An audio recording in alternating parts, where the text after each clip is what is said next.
Hari ni kan saya ada scroll sekali tengok ada satu page pada uniform. Ada satu page pada uniform. Dia terasa koyaknya. Pasal apa? Rakyat mengamuk dekat page pada uniform. Mana taknya rakyat mengamuk kat anda? Macam mana rakyat tak mengamuk? Macam mana boleh tak serseka dalam masa yang sama? Kalau betul lah anda kata lautan tu luas, batu Merdeka tu luas sangat, okey kan? Luas sangat sampai tak dapat nak jaga apa semua. Okey, kita boleh tolak tepi.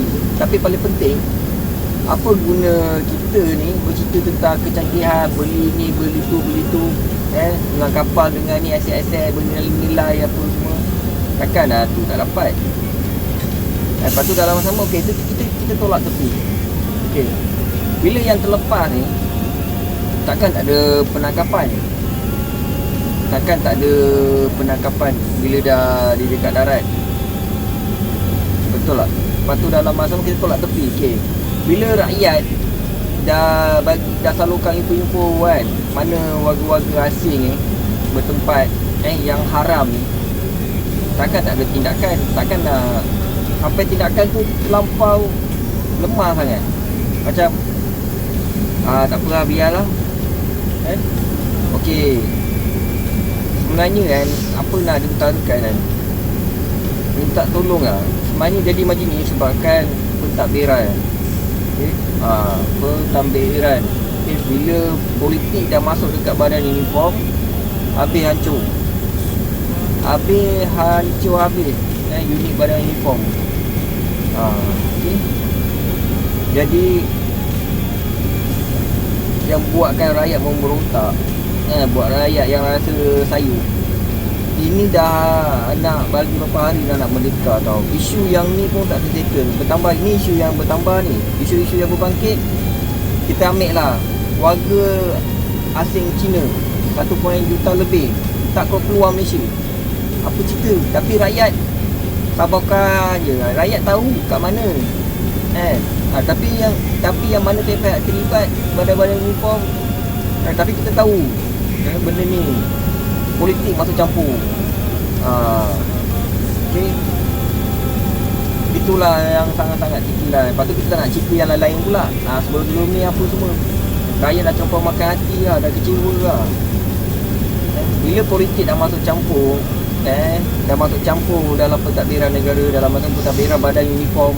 Jadi juga badan uniform ni dah disekat dalam masa yang sama, tindakan pun Allahu Akbar, tindakan pun akan berlakunya sampai lewa, akan berlakunya ketirisan, akan berlakunya berlakunya ketidakjujuran dalam menjalankan tanggungjawab. Badan uniform ni, apa yang saya nak katakan banyak yang nak jujur untuk menjalankan tugas, tapi kadang-kadang bila badan uniform seorang tu jujur, okey, tidak menghargai, dan kadang-kadang yang paling tragis dia ambil tindakan. Kau nak ikut ke tak nak ikut? Okay. Bukan kita tak tahu. Kita tahu sebagai rakyat, lebih lagi pun yalah, lebih lagi lah kita pun lah, apa nak saya utarakan, dan kita pun bekas anak tentera, kita tahu apa yang kita tahu, apa yang kita tak tahu, kita tahu. Jadi sedih sangat-sangat.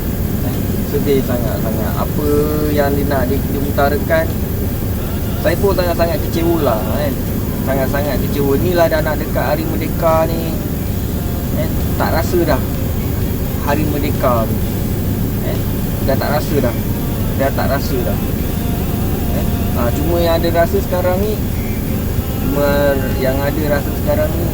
ya Allah, kau percepatkanlah kiamat ni. Jadi kita standby lah amalan kita. Itu je lah. Sebab ni dah akhir zaman dah. Yang penting kita rakyat, kita dah buat yang terbaik. kan?